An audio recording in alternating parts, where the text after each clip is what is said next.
इस वक्त हमारे साथ खास बातचीत के लिए सपा सांसद इकरा हसन है। इकरा जी, आप लोग पूरा प्रतिनिधिमंडल जा रहा था और वहाँ पर आप लोगों को रोक दिया गया, इसे किस तरीके से देख रहे हैं? क्योंकि हाउस अरेस्ट भी किया गया और ये बात भी सामने आ रही है कि मीडिया को देखकर जो है वो पुलिस रुक गई, उनके पास लाठी डंडे भी थे, ऐसा बताया जा रहा है। आप इसे किस तरीके से देख रहे हैं? जी, हमारे राष्ट्रीय अध्यक्ष माननीय अखिलेश यादव जी के निर्देश अनुसार एक 15 जनप्रतिनिधियों का डेलीगेट बनाया गया था और ये प्रतिनिधि मंडल अलग अलग जगहों से बरेली का रुख कर रहा था।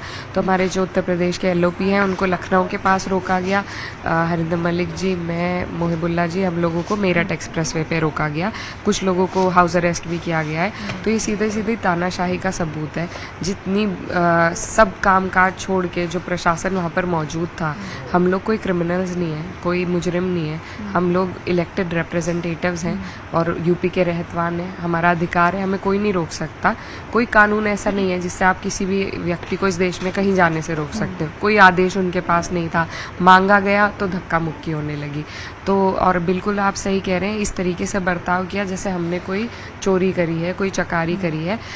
हमारा सिर्फ एक ही मकसद था कि हम बरेली पहुँचे, चाहे उनकी निगरानी में पहुँचे पुलिस प्रशासन की, उससे भी हमें कोई आपत्ति नहीं थी। वहाँ के लोगों के साथ जो नाइंसाफ़ी हो रही है, जिस तरीके से उनको प्रताड़ित किया जा रहा है, एक कम्युनिटी को टारगेट करके जिस तरीके से लोगों को जेल में भरा जा रहा है, हाफ एनकाउंटर, बुलडोज़र चलाए जा रहे हैं, तो हम उनकी पीड़ा को सुनने, उनके साथ जिस तरीके से नाइंसाफ़ी हो रही है वो जानने के लिए और उनकी आवाज़ बनने के लिए वहाँ जाना चाह रहे थे। ये हमारा अधिकार है और दायित्व भी है और इसको हम निभाएंगे, आज नहीं तो कल। अब वहाँ पे भाजपा सरकार कौन सी ऐसी काली करतूत है जिन्हें छुपाना चाह रही है, जिसके लिए प्रशासन का सहारा ले रही है। और मेरा सवाल प्रशासन से भी है कि उनकी भी एक मॉरल एथिक रिस्पॉन्सिबिलिटी बनती है। वो लोग भी संविधान की किताब, कानून की किताब पढ़कर आते हैं और एक अपनी भी एक डिस्क्रेशन उनके पास होती है, लेकिन सब कुछ वो ताक पे रख के सिर्फ सत्ता के जो फरमान आते हैं उनका आदेशों का पालन करते हैं। तो इस तरीके से इस देश की कानून व्यवस्था नहीं चल सकती। ये देश आज भी लोकतंत्र चल रहा है, इस देश में संविधान के तहत चलता है। या तो भाजपा सरकार मान ले कि वो संविधान को नहीं मानती, या फिर अगर मानती है तो अपने जो उनकी करतूत है उसको सुधारे। कुछ दिन पहले कांग्रेस के जो सांसद हैं इमरान मसूद, उनको भी हाउस अरेस्ट किया गया था। तो उन्होंने कहा कि दो तरह के कानून देश में चल रहे हैं। एक, जो हनुमान चालीसा जेल में पढ़ते हैं तो उन पर कोई कार्रवाई नहीं होती, लेकिन अगर बैनर लेके कोई खड़ा हो जाता है तो उन पर कार्रवाई होती है। तो इसको आप किस तरीके से देख रहे हैं, क्योंकि उनको भी हाउस अरेस्ट कर लिया गया? जी बिल्कुल, देखिए, सभी, चाहे वो प्रशासन हो और सत्ता तो है ही, दो दृष्टि से लोगों को देखने का काम हो रहा है। क्योंकि भाजपा सरकार, खासकर उत्तर प्रदेश में जिस तरीके से इनका शासन चल रहा है, इन्होंने कोई काम नहीं किया है, कोई विकास नहीं किया है 10 साल में।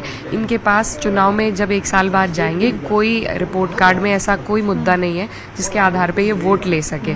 इन्हें अपनी सियासी ज़मीन खिसकती दिख रही है क्योंकि पीडीए परिवार मजबूत हो गया है, समाजवादी पार्टी लगातार बढ़ोतरी बना रही है, तो ये उससे बौखला गए हैं। और अब वापस जो इनका पुराना एजेंडा है हिंदू मुस्लिम करने का, उस पर उतर आए हैं। उसके तहत जो कम्युनिटी कुछ कह भी नहीं रही है, प्रोवोकेट भी नहीं कर रही है, मुस्लिम समाज को इस तरीके से प्रताड़ित किया जा रहा है। आई लव मोहम्मद में ऐसी क्या अभद्र बात है जो किसी को बुरी लग सकती है? ये इतनी बेहुदगी पे उतर आए हैं कि अब अगर मेरे सांस लेने से भी दिक्कत होने लगे, उसका कोई इलाज नहीं है। तो आज आई लव मोहम्मद का कोई बैनर लेके खड़ा है, कल को कोई आई लव महादेव का ले ले, आई लव श्री राम का ले ले, आई लव वाहिगुरु का ले ले, आई लव जीसस का ले ले। इसमें किसी को क्या आपत्ति हो सकती है? लोगों पे ये भी आरोप लग रहा है कि आप लोग वहाँ जाएंगे तो हिंसा बढ़ जाएगी, आप लोग माहौल ख़राब कर देंगे। पहले भी हमें संभल जाने से यही बहाने बेफिजूल के बना के रोका गया था। उसके बाद हम दोबारा वहाँ गए और कोई माहौल में खराबी नहीं आई थी। हमने बात की, जाना वहाँ पे क्या घटना घटी, उन लोगों की मदद के लिए आश्वासन दिया, एक रिपोर्ट बनाई जो आगे राष्ट्रीय अध्यक्ष जी तक पहुँचाई। वही हम इस बार भी करना चाहते हैं और करेंगे हम। ये कब जाएंगे बरेली? बिल्कुल, आज नहीं कल हम ज़रूर जाएंगे। ये कब तक रोक सकते हैं? कोई आधार ही नहीं बनता है हमें रोकने का। ये सिर्फ अपनी काली करतूतें छुपाना चाहते हैं और इनका टाइम अब पूरा हो चुका है। इनको पीडीए परिवार मजबूती से जवाब देगा और सत्ता से बाहर करेगा। और जिस तरीके की बयान बयानबाजी, समाज में भेदभाव और विभाजन करने का जो काम हमारे भाजपा के नेता कर रहे हैं, तो इस तरह का जो उनका आचरण है वो लोग ज़्यादा दिन बर्दाश्त नहीं करेंगे। 27 में हम सब मिलकर पीडीए परिवार इन्हें सत्ता से बाहर करेगा। बहुत शुक्रिया हमसे बात करने के लिए। कैमरामैन प्रहलाद के साथ फराह खान, न्यूज़ 18 दिल्ली।